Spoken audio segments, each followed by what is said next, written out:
ونعوذ بالله من شرور أنفسنا ومن سيئات أعمالنا من يهده الله فلا مضل له ومن يضلل فلا هادي له ونشهد أن لا إله إلا الله وحده لا شريك له ونشهد أن سيدنا وسندنا ونبينا ومولانا محمد وبارك وسلم أرسله الله تعالى إلى الناس بالحق بشيرا ونذيرا وداعيا إلى الله بإذنه وسراجا منيرا. أما بعد فقد قال الله تبارك وتعالى في الكلام المجيد والفرقان الحميد. أعوذ بالله من الشيطان الرجيم. بسم الله الرحمن الرحيم.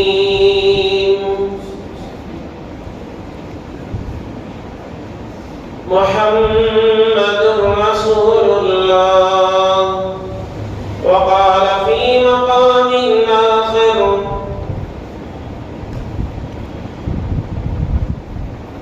وإذ قال عيسى ابن مريم يا بني إسرائيل إني رسول الله إليكم مصدقا لما بين يدي من التوراة ومبشرا برسول يأتي من بعد اسمه أحمد. صدق الله العظيم.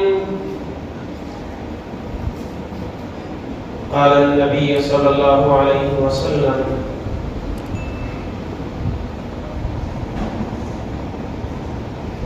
لا يؤمن أحدكم حتى أكون أحب لأهله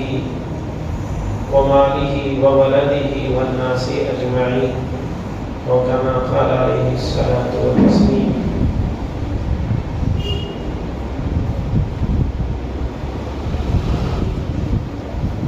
اللهم صل على سيدنا محمد وعلى آل سيدنا محمد وبارك وسلم. اللهم صل على سيدنا محمد وعلى آل سيدنا محمد وبارك وسلم. اللهم صل على سيدنا محمد وعلى آل سيدنا محمد وبارك وسلم. رب اشرح لي صدري ويسر لي أمري واحلل عقدة من لساني يفقهوا قولي. بزرگان محترم معزز سامعین،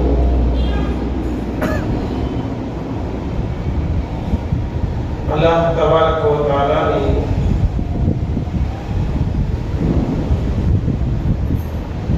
میرا اور آپ کے آقا سرکار مدینہ صلی اللہ علیہ وسلم کی سیرت کو اور حضرت محمد مصطفیٰ صلی اللہ علیہ وسلم کے تذکرے کو جتنے انبیاء علیہم السلام آئے سب کے صحیفوں میں کتابوں میں اللہ تبارک و تعالیٰ نے ذکر فرمایا. یوں تو الحمدللہ ربیع الاول کا مہینہ شروع ہو چکا ہے. ربیع الاول میں ہر ایک خطیب کی، ہر ایک امتی کے دل میں، عاشق رسول کے دل میں یہ بات پیدا ہوتی ہے کہ آپ صلی اللہ علیہ وسلم کی سیرت کو یاد کیا جاتا ہے، آپ صلی اللہ علیہ وسلم کے اخلاق کو یاد کیا جاتا ہے، آپ صلی اللہ علیہ وسلم کے پیارے بچپنے کو یاد کیا جاتا ہے، آپ صلی اللہ علیہ وسلم کی پیاری جوانی کو یاد کیا جاتا ہے، آپ صلی اللہ علیہ وسلم کی مکی زندگی کو یاد کیا جاتا ہے، آپ صلی اللہ علیہ وسلم کی مدنی زندگی کو یاد کیا جاتا ہے اور آپ صلی اللہ علیہ وسلم کی ہجرت کو یاد کیا جاتا ہے، یعنی ہر ایک کی زبان میں آپ صلی اللہ علیہ وسلم کی سیرت ہی گھومتی رہتی ہے، ہر ایک کے دل میں یہ بات آتی ہے کہ محمد صلی اللہ علیہ وسلم کا تذکرہ سنو، سناؤ اور اس پر عمل کرو۔ اسی لیے اہل سیر کو اللہ تبارک و تعالیٰ نے جو جو صلاحیتیں دی تھی، اہل سیر حضرات نے اپنی اپنی صلاحیتوں کو اللہ تبارک و تعالیٰ کی دی ہوئی اس نعمت کو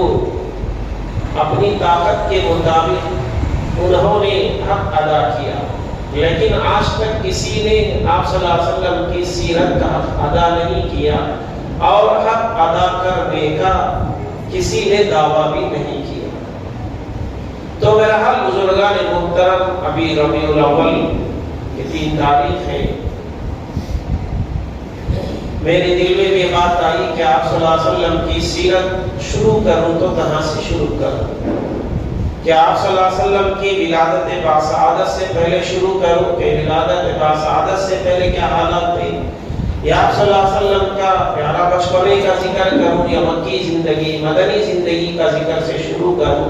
لیکن اللہ نے یہ بات ڈالی کہ آپ صلی اللہ علیہ وسلم کی تعریف اور آپ صلی اللہ علیہ وسلم کی جو سیرت ہے وہ حضرت آدم علیہ نبینا علیہ السلام سے ہی شروع ہو گئی، اور وہاں سے لے کر پچھلی تمام تورات، زبور، انجیل میں آپ صلی اللہ علیہ وسلم کا ذکر مبارک ہے۔ اس لیے میرے دل میں اللہ نے بات ڈالی کہ چلو حضرت آدم علیہ نبینا علیہ السلام سے آپ صلی اللہ علیہ وسلم کی سیرت شروع کیا جائے۔ وہ کیسے؟ آپ کتابوں کا مطالعہ کریں، سیرت کا مطالعہ کریں اور ان کتابوں کے ضمیروں کا کھنگال کر اگر آپ دائرہ نظر بھی ڈالیں گے تو آپ صلی اللہ علیہ وسلم کی سیرت کچھ نہ کچھ سمجھ میں آ جاتی ہے اور آسانی سے سمجھ میں آ جاتی ہے۔ تو بہرحال اللہ تبارک و تعالیٰ نے آپ صلی اللہ علیہ وسلم کی تعریف آپ صلی اللہ علیہ وسلم کی پیدائش کے بعد نہیں، بلکہ جیسے حضرت آدم علیہ نبینا علیہ السلام دنیا میں تشریف لائے، حدیث میں آتا ہے، غالباً حضرت ابو ہریرہ رضی اللہ تعالیٰ عنہ راوی ہیں، فرمایا اذا نزل آدم في الهند واستوحش ونزل جبرائیل ونادى بأذان الى آخر الحدیث۔ حدیث میں آتا ہے کہ جب حضرت آدم علیہ نبینا علیہ السلام کو اللہ تبارک و تعالیٰ نے دنیا میں اتارا، اذا نزل آدم في الهند، ہند کے معنی ہندوستان میں، مالدیپ شہر اس وقت ہمارا جو شری لنکا ہے وہ ہمارے ملک کی ہندوستان میں ہی تھا۔ اذا نزل آدم فی الہند واستوحش، کتابوں میں لکھا ہے کہ جب حضرت آدم علیہ نبینا علیہ السلام کو اللہ تبارک و تعالیٰ نے دنیا میں اتارا، مالدیپ میں اتارا، ہندوستان میں اتارا، تو اس وقت حضرت آدم علیہ نبینا علیہ السلام واستوحش، حیران پریشان ہو گئے۔ آپ علیہ السلام اکیلے تھے، اکیلے پن میں ہر ایک کو پریشانی محسوس ہوتی ہے، پریشان ہو جاتا ہے۔ عام طور پر آدمیوں کی بھی انسان ہونے کے ناطے فطرت میں یہ ہے کہ اکیلے پن میں وہ ڈر سا محسوس کرتا ہے۔ اسی طرح حضرت آدم علیہ نبینا علیہ السلام جو جد امجد ہیں، جو تمام انبیاء، تمام بنی آدم کے، یعنی آدم علیہ السلام کے سب انسان آپ صلی اللہ علیہ وسلم کی اولاد میں سے ہی تمام انسانوں کے باپ حضرت آدم علیہ السلام ہیں۔ تو حضرت آدم علیہ نبینا علیہ السلام نے اکیلے پن سے واستوحش، پریشان ہو گئے، گھبرا گئے۔ وَنَزَلَ جِبْرَائِيلُ وَنَادَى بِأَذَانٍ، روایت میں آتا ہے کہ حضرت جبرائیل امین علیہ السلام اترے، آسمان سے زمین پر اترے، وَنَادَى بِأَذَانٍ، اور حضرت جبرائیل امین علیہ السلام نے اذان دی،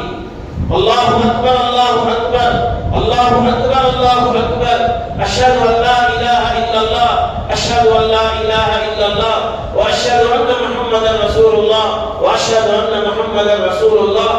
جب حضرت آدم علیہ نبی علیہ السلام نے یہ لفظ سنا کہ اشہد ان محمد رسول اللہ، تو حضرت جبرائیل امین علیہ السلام سے پوچھا کہ محمد صلی اللہ علیہ وسلم کون ہے؟ حضرت جبرائیل امین علیہ السلام نے حضرت آدم علیہ السلام کے پریشان ہونے سے زمین پر آ کر اترے اور اذان دی، اور اذان میں آپ صلی اللہ علیہ وسلم کا ذکر ہے، آپ صلی اللہ علیہ وسلم کے رسول ہونے کا ذکر ہے. تو اللہ کے راضی نے حضرت جبرائیل امین علیہ السلام نے اذان دی، تو حضرت آدم علیہ نبی علیہ السلام نے پوچھا بھائی جبرائیل یہ محمد کون ہے؟ تو حضرت جبرائیل امین علیہ السلام نے عرض کیا اے آدم علیہ السلام یہ آپ کی اولاد میں سے ہے، اور آپ کی اولاد میں یہ آخری نبی ہے، یہ آپ کے آخری نبی ہے، آپ کے اولاد میں سے یہ وہ آخری نبی حضرت محمد صلی اللہ علیہ وسلم ہے. تو ان کا مقام و مرتبہ حضرت آدم علیہ السلام سے اللہ تبارک و تعالیٰ نے ذکر فرمایا. تو بزرگان محترم درمیان میں آپ کے بات بتا دوں کہ اذان اتنی بڑی نعمت اللہ تبارک و تعالیٰ نے دی ہے کہ اسی لیے علماء نے لکھا ہے کہ اذان کی آواز جہاں تک جاتی ہے وہاں تک شیطان دوڑ جاتا ہے، بھاگ جاتا ہے. اسی طرح سے اذان کے اندر اللہ تعالیٰ نے وہ طاقت اور قوت اللہ نے رکھی ہے. اگر کوئی پریشان ہو گیا، اکیلا پن محسوس کرتا ہے، کھڑے ہو کر اذان دے تو اس کا ڈر اڑ جاتا ہے. اگر کوئی بیمار ہے اس کے سیدھے کار میں اذان دی جاتی ہے تو صحت یاب ہو جاتا ہے. اذان کی بہت بڑی طاقت ہے، اللہ تبارک و تعالیٰ نے بہت بڑی نعمت اس امت کو اللہ نے دی ہے. جو پنجوقتہ اذان کہی جاتی ہے اس کی بڑی فضیلتیں ہیں، لیکن حضرت آدم علیہ السلام ڈر گئے تو جبرائیل امین علیہ السلام آئے اور آ کر اذان دی. حضرت آدم علیہ السلام کی پریشانی دور ہو گئی.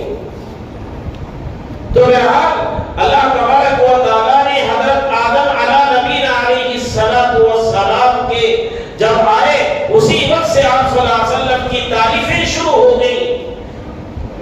اور آپ صلی اللہ علیہ وسلم کیا آخری نبی ہونا اسی وقت سے اللہ نے طے کر دیا. تو ایک مرتبہ حضرت آدم علیہ نبی علیہ السلام نے اپنے بیٹے حضرت شیس علیہ السلام سے فرمایا بیٹا جب تمہاری زندگی میں اگر آخری نبی حضرت محمد صلی اللہ علیہ وسلم آئے تو ان پر ایمان لانا، ان کی کتاب پر عمل کرنا. حضرت شیس علیہ السلام نے عرض کیا ابو جان آپ عجیب بات کہتے ہیں کہ نبوت یہ مجھے اللہ نے دی ہے اور وہ آئے تو مجھ پر میری بات میری کتاب پر چلنا ہے، یہ کیسے ہو سکتا ہے؟ تو حضرت آدم علیہ نبی علیہ السلام نے فرمایا بیٹا شیس تم جانتے نہیں کہ نبی کی تم بات کرتے ہو، اس نبی کی امت کا یہ مقام ہے، اس نبی کی امت کا اللہ نے یہ مقام مرتبہ رکھا ہے کہ دیکھو میں نے جنت میں اس سے ایک بھول ہو گئی تو اللہ تبارک و تعالیٰ نے میرا لباس نکال کر مجھے دنیا میں اتار دیا. لیکن اللہ تبارک و تعالیٰ اس امت کی اتنا ستاری کا معاملہ کرتے ہیں کہ وہ بندہ اگر 60-70 سال بھی وہ گناہ میں مبتلا ہو آخر میں وہ توبہ کرتا ہے تو اللہ تبارک و تعالیٰ اس کے سارے گناہ کو معاف کر دیتے ہیں اور اسے اللہ تبارک و تعالیٰ خبر کے عذاب سے محفوظ رکھتے ہیں اور اسے اللہ تعالیٰ جنت کے فیصلے فرماتے ہیں. اگر وہ 60-70 سال کا بوڑھا بھی اتنے سارے سال گناہ میں مبتلا ہو کر آخر میں اسے توبہ کی توفیق ہوتی ہے تو اللہ تبارک و تعالیٰ اتنا مقام مرتبہ اس پر رکھا ہے. حالانکہ پچھلے امتیوں کے اندر یہ اللہ تعالیٰ کا اصول تھا کہ اگر کہیں کوئی گناہ کر دیتا اس کے دروازے پر لکھ دیا جاتا تھا کہ فلاں ابن فلاں نے یہ گناہ کیا ہے. لیکن اللہ تبارک و تعالیٰ نے میرا اور آپ کے آقا سرکار مدینہ صلی اللہ علیہ وسلم کا صدقہ کہ ان کے صدقے سے اللہ نے اس امت پر ستاری کا معاملہ کیا کہ اتنے ہم گناہ کرتے ہیں اس کا کسی ایک دوسرے پر ظاہر نہیں کرتے۔ اللہ کا بہت بڑا کرم ہے، اللہ ہر ایک کے ساتھ سچائی کا معاملہ کرتے ہیں۔ تو حضرت شیس علیہ السلام سے حضرت آدم علیہ السلام نے فرمایا بیٹا اس امت کا مقام یہ ہے تو اس نبی کا مقام کیا ہوگا۔ بزرگان محترم آپ سیرت کا مطالعہ کریں، آپ کو معلوم ہوگا کہ حضرت آدم علیہ السلام سے لے کر سرکار مدینہ صلی اللہ علیہ وسلم تک جتنے بھی انبیاء علیہ السلام آئے ہیں سب نے آپ صلی اللہ علیہ وسلم کے آخری نبی ہونے کا ذکر کیا ہے، اور ان کو اللہ تبارک و تعالیٰ نے امام الانبیاء بنایا ہے۔ اللہ تبارک و تعالیٰ نے مقام و مرتبہ دیا تھا۔ روایت میں آتا ہے حضرت ابراہیم خلیل اللہ علیہ السلام اور آپ صلی اللہ علیہ وسلم سے بڑا لگاؤ ہے۔ یہ تو انبیاء علیہ السلام سارے ایک ہیں، آپ صلی اللہ علیہ وسلم امام الانبیاء ہے، مقام و مرتبہ اللہ نے رکھا ہے، ہر ایک کا الگ الگ درجہ اللہ نے مقام و مرتبہ دیا ہے، لیکن میرے اور آپ کے آقا سرکار مدینہ صلی اللہ علیہ وسلم کا مقام و مرتبہ الگ ہے۔ اسی طرح انبیاء علیہ السلام میں حضرت ابراہیم خلیل اللہ علیہ السلام کا بھی بہت بڑا مقام ہے۔ بعض روایت میں آتا ہے جب آپ صلی اللہ علیہ وسلم معراج کے سفر میں گئے، معراج کے سفر سے واپس آئے تو آپ صلی اللہ علیہ وسلم نے وہاں جن انبیاء علیہ السلام سے ملاقات کی، یہ ملاقات کا ذکر کیا تو حضرت عیسیٰ علیہ السلام کیسے تھے، حضرت موسیٰ علیہ السلام کیسے تھے، حضرت ادریس علیہ السلام کیسے تھے، حضرت یحییٰ علیہ السلام کیسے تھے، حضرت آدم علیہ السلام کیسے تھے، یہ ذکر فرمایا، اور حضرت ابراہیم خلیل علیہ السلام کا ذکر فرمایا تو فرمایا کہ ابراہیم خلیل علیہ السلام میرے ہی طرح ہے، یعنی آپ صلی اللہ علیہ وسلم کی شکل اور حضرت ابراہیم خلیل علیہ السلام کی شکل ملی جلی شکل ہوئی۔ تو حضرت پیارے نبی صلی اللہ علیہ وسلم نے یوں فرمایا تھا، یوں تو اللہ تبارک و تعالیٰ نے آپ کی نسل میں یعنی آپ کا نسب نامہ جو ملتا ہے نسب مبارک پیارے نبی صلی اللہ علیہ وسلم کا حضرت اسماعیل علیہ السلام حضرت ابراہیم خلیل علیہ السلام کو جا کر ملتا ہے، یہ الگ بات ہے، انشاءاللہ کبھی بتایا جائے گا۔ بہرحال اللہ تبارک و تعالیٰ نے حضرت ابراہیم و اسماعیل خلیل علیہ السلام اور سرکار مدینہ صلی اللہ علیہ وسلم سے ایک بڑا لگاؤ رکھا ہے۔ تو حضرت ابراہیم خلیل علیہ السلام نے روایت میں آتا ہے کہ ابراہیم خلیل علیہ السلام نے جب آپ صلی اللہ علیہ وسلم کی امت کی فضیلت سنی کہ آپ صلی اللہ علیہ وسلم کی امت کی یہ فضیلت ہے، آپ صلی اللہ علیہ وسلم کی امت کا مقام و مرتبہ یہ ہے، اللہ تبارک و تعالیٰ سے درخواست کی کہ اللہ میں حضرت محمد صلی اللہ علیہ وسلم کی امت کو دعوت کرنا چاہتا ہوں۔ حضرت پیارے نبی صلی اللہ علیہ وسلم کی امت کو دعوت کرنا چاہتا ہوں۔ اللہ تبارک و تعالیٰ نے فرمایا آدم یہ کیسے ہو سکتا ہے؟ تو حضرت نے اللہ سے درخواست کی کہ اللہ نیت کرنا میرا کام ہے، پہنچانا تیری ذمہ داری ہے، جیسا تو نے حج کے موقع پر مجھے کہا کہ کعبۃ اللہ کی تعمیر کرنے کے بعد آواز دینا تیرا کام ہے، پہنچانا میرا کام ہے، جو لبیک تیری بات کو سن کر لبیک کہے گا اور جتنی مرتبہ لبیک کہے گا وہ کعبۃ اللہ کی زیارت کرے گا، اتنی مرتبہ آئے گا۔ اللہ بھی بار بار یہ سفر نصیب فرمائے، میرے ہر مصلی کو بار بار جوانی میں نصیب فرمائے، جو بوڑھے ہو گئے اللہ ان کو بھی نصیب فرمائے۔ تو بہرحال حضرت ابراہیم علیہ السلام کی اس درخواست پر میں حضرت محمد صلی اللہ علیہ وسلم کی امت کی دعوت کرنا چاہتا ہوں۔ اللہ تبارک و تعالیٰ نے حضرت جبرائیل امین علیہ السلام کو بلایا اور کہا کہ جنت سے کافور لے کر جاؤ اور جا کر دریا میں ڈال دو، اور دریا میں اس کافور کے ذریعے سے دریا میں نمک بنے گا، اس نمک کے ذریعے سے جو بھی کھائے گا یہ نمک دراصل حضرت ابراہیم خلیل اللہ علیہ السلام کی دعوت امت کے لیے ہے۔ کتابوں میں لکھا حضرت مولانا منور صاحب نے اپنے خطبات منور میں یہ بات لکھی ہے کہ حضرت ابراہیم خلیل علیہ السلام نے حضرت پیارے نبی صلی اللہ علیہ وسلم کی امت کی فضیلت سن کر انہوں نے یہ سوچا کہ مجھے چاہیے کہ حضرت محمد صلی اللہ علیہ وسلم کی امت کی میں دعوت کروں، تو اللہ تبارک و تعالیٰ نے حضرت جبرائیل امین علیہ السلام کو جنت کا کافور دے کر بھیجا۔ حضرت جبرائیل امین علیہ السلام نے جنت کا کافور دریا میں ڈالا تو یہ نمک بن گیا۔ یہ حضرت ابراہیم خلیل علیہ السلام کی طرف سے قیامت تک آنے والی امت کے لیے دعوت ہے۔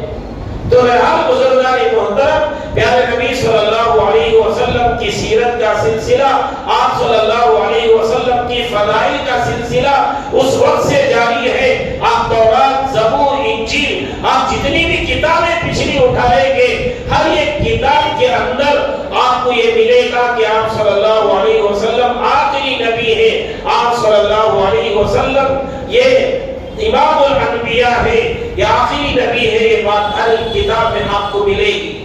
مشہور واقعہ ہے کہ بخاری شریف کا واقعہ ہے غالباً کہ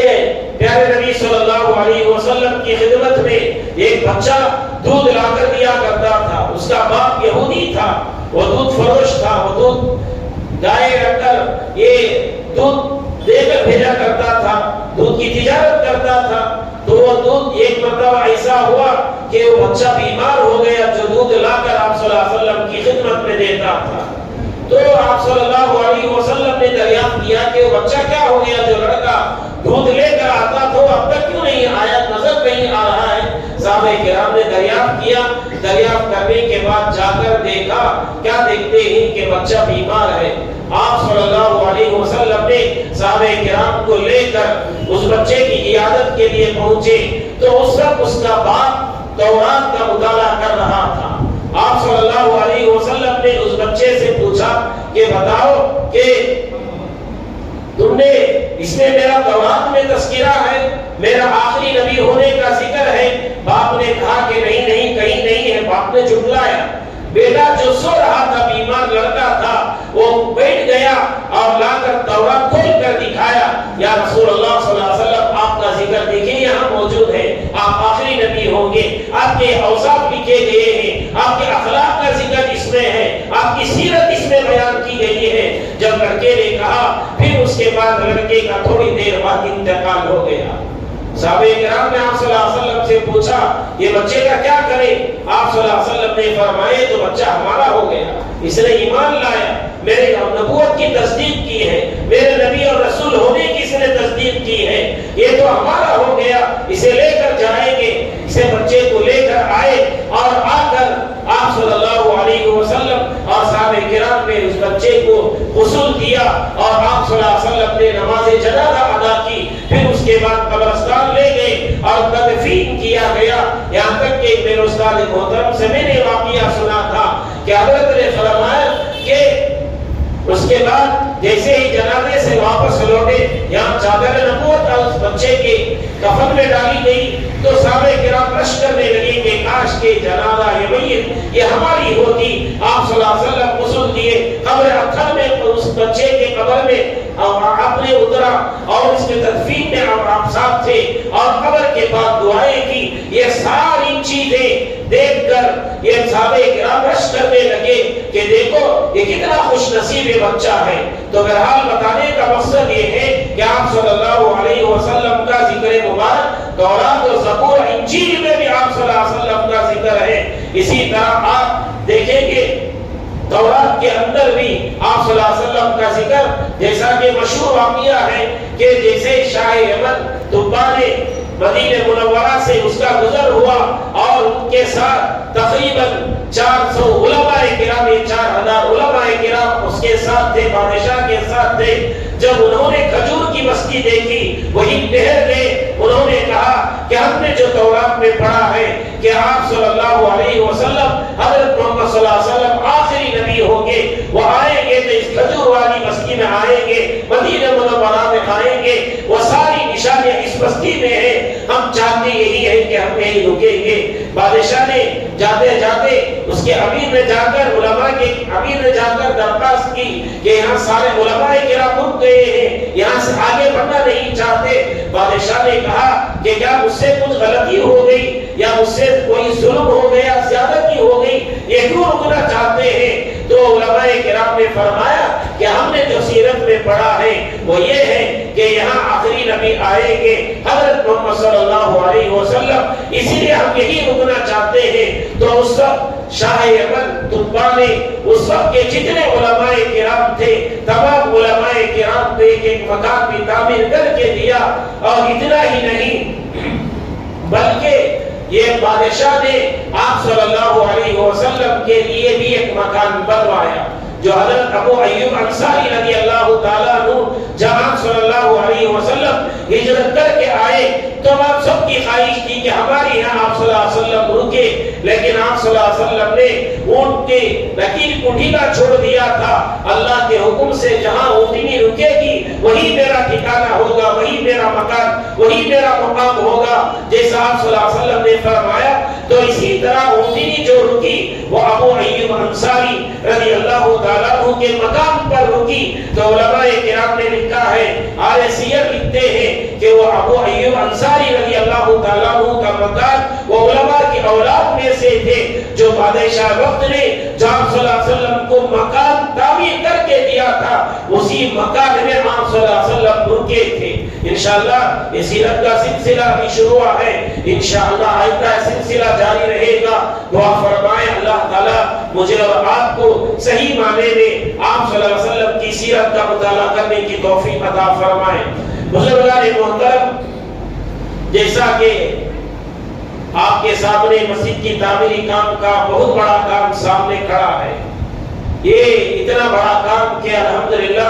آپ جب تعمیر ہو جائے گی آپ خود یہ نہیں سوچ سکتے کہ ہمارے محلے میں اتنی بڑی مسجد، اتنی شاندار مسجد کیسے تعمیر ہو گئی، اللہ نے اس کے گھر کو کیسے اپنی شایا نے شامل تعمیر کر دیا۔ انشاءاللہ ہمارے بنگلور شہر کے جو مشہور معروف مساجد ہیں اسی طرح ہماری بھی ایک مسجد انشاءاللہ بننے جا رہی ہے، لیکن شرط یہ ہے کہ ہم اس مسجد کی تعمیر میں بڑھ چڑھ کر حصہ لینا ہے، یہاں تک کہ جا کر اپنے بیویوں سے بھی کہے، اپنے ماں بہنوں سے بھی کہے، بچوں سے بھی کہے، یہاں تک کہ ہمارے مکتب کے بعض طلباء نے کہا ہے کہ حضرت ہم نے گولک رکھا ہے، گولک میں پیسے جمع کریں گے اور گولک کے پیسے لا کر مسجد کی تعمیر میں دیں گے۔ بزرگان محترم، یہ ساری چیزیں جتنی بھی ہیں یہ اللہ تعالیٰ نے ہمارے دل کے اندر مسجد سے لگاؤ، یہ مسجد سے محبت کی نشانی ہے، اسی لیے جیسے ہی مسجد کا نام آتا ہے الحمدللہ سب کے سب سارے کام چھوڑ کر مسجد کے کام میں لگ جاتے ہیں۔ الحمدللہ آج یہ مسجد تو تعمیر ہو رہی ہے، بہت جلد کل صبح میں دیکھا تو صرف یہ رات کھڑا کر دیے گئے تھے پلر کی طرح، دوپہر میں گئے تو جالے ڈال دیے گئے، رات میں ایک مرتبہ گیا تو 3-4 مرتبہ جانے کا موقع ہوا تو رات میں دیکھا گیا تو 10:30-11 بجے بھی کام کر رہے ہیں۔ الحمدللہ ہمارے نوجوان ہمارے ذمہ دار حضرات وہاں بیٹھے ہیں، بڑی تیزی سے وہاں کام چل رہا ہے۔ ہم تمام کی نیت یہی ہے کہ جلد سے آگے مسجد تعمیر ہو جائے گی تو یہ مسجد کا کام فوراً انشاءاللہ شروع کر دیا جائے گا۔ ایسے تو یہ سمجھے کہ جو چھت نکال دیا گیا ہے گویا کہ یہاں یہ تعمیر کا کام شروع ہو گیا ہے۔ تو بہرحال بزرگان محترم، آپ تمام حضرات سے گزارش ہے کہ ہماری مسجد کے لیے ہر ایک کا پیسہ ہر جمعہ ہر وقت اپنے خاندان میں اپنے رشتہ داروں میں اس بات کو پھیلا کر ان سے بھی تشکیلیں کرنی ہیں، ان سے بھی درخواست کرنی ہے اور ان سے بھی چندہ لینا ہے۔ مسجد کے لیے ہماری نیت یہ ہونی چاہیے میرے گھر کا ہر فرد کا یہ پیسہ لگے، میرے خاندان کے ہر فرد کا اس ہماری مسجد کے لیے پیسہ لگے، میرے ہر دوست کا اس مسجد کے لیے پیسہ لگے، تب جا کر آپ دیکھیں گے انشاءاللہ ہماری مسجد بڑھ چڑھ کر حصہ لیں گے تو جلد تعمیر ہوگی۔ خاص ہے کہ آپ بڑھ چڑھ کر حصہ لیں گے انشاءاللہ جلد از جلد کام ہوگا۔ یہ ایسا نہیں کہ آپ اللہ تبارک و تعالیٰ نے آپ کو طاقت و قوت دی ہے تو آپ چاہے تو جلی بھی دکھا سکتے ہیں کہ مولڈنگ کے لیے جتنی جلی ہے میں دوں گا۔ اگر ہاں آپ کو اللہ نے طاقت دی ہے کہ اگر میں لوہے کے لیے جو کھمبی کی ضرورت ہے اسٹیل کی کوئی دینا چاہتے ہیں تو کوئی بھی دے سکتے ہیں، اپنی طاقت کے مطابق دے سکتے ہیں، یا اینٹیں دے سکتے ہیں، بالو دے سکتے ہیں، جو بھی چیزیں ہماری تعمیر میں رکھتے ہیں یہ ساری چیزیں دے سکتے ہیں۔ اللہ نے ہمارے ایک بہت بڑا سنہرا موقع دیا ہے. اسی لیے بزرگان محترم جو حضرات بھی لکھوانا چاہتے ہیں، نماز کے بعد ہمارے ذمہ دار حضرات بیٹھیں گے، ان کے سامنے جا کر آپ پوچھیں کہ ہماری تعمیر مسجدی کام ابھی شروع ہونے جا رہا ہے، اسی لیے ہم نے سے ہر ایک کو زیادہ سے زیادہ حصہ لینا ہے. ہمارے ذمہ داروں سے ملاقات کروائے، اپنے والدین کی طرف سے یا مرحومین کی طرف سے ہر ایک کی طرف سے لکھائے. اللہ سب کو جزائے خیر عطا فرمائے. دعا بھی فرمائے کہ جو عارضی مسجد کا کام چل رہا ہے وہ جلد از جلد مکمل ہو جائے تاکہ یہ تعمیری کام کرنے میں شروع کرنے میں آسانیاں ہو. اللہ سے دعا فرمائے اللہ تعالیٰ ہم میں سے ہر ایک کو اللہ کے گھر کے لیے وقت بھی دینے، مال بھی دینے، سب کچھ لٹانے کی توفیق عطا فرمائے. آمین. وآخر دعوانا الحمدللہ رب العالمین.